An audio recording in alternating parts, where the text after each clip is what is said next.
Is a Star Wars Black Series Force FX lightsaber a good first lightsaber for somebody? I think that it can be, as long as you're aware of certain limitations. So one of the major benefits of these lightsabers is they're officially licensed and they're very widely available. So you can get them from many major retailers. They're online all over the place. You can get them on eBay. They're very easy to get, and you could probably find a reputable source, that you would trust, or even buy it from a retailer you're familiar with. So that's kind of comfortable for some people. And the hilts are based on, the popular movie hilts. This is the Rey lightsaber.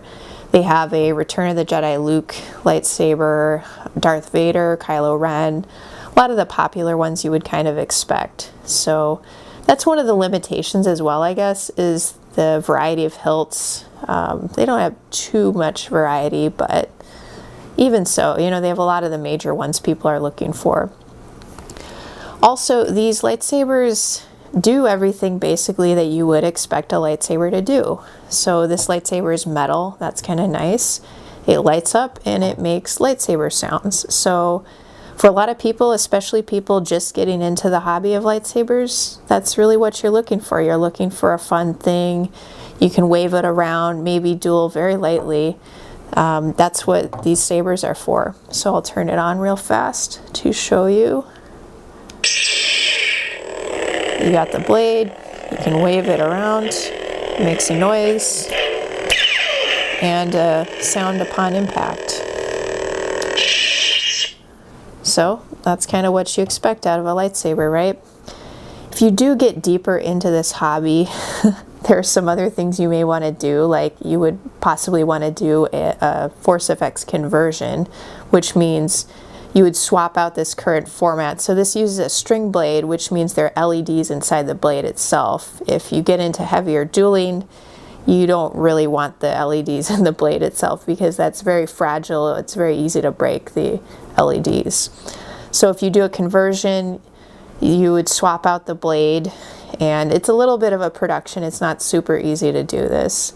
You swap out the blade, you have LEDs installed into the hilt itself, and then you install a removable blade on the hilt. So that's a pretty common option if people want to duel with this. So it's possible to do that, but it takes a little bit of work, and it's maybe something you want to send away actually to do. But it's nice to know that you are able to do that down the road if you do kind of get deeper into this hobby.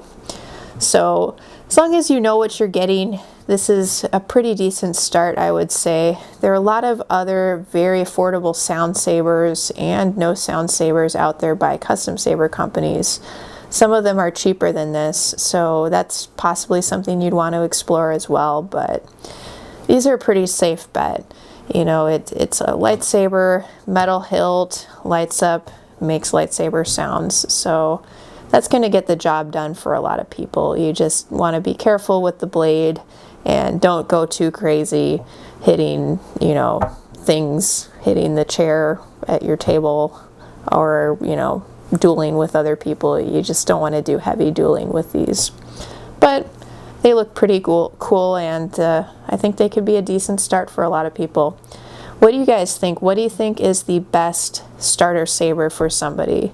What's the best first saber that somebody could get? Please write your recommendations in the comment section.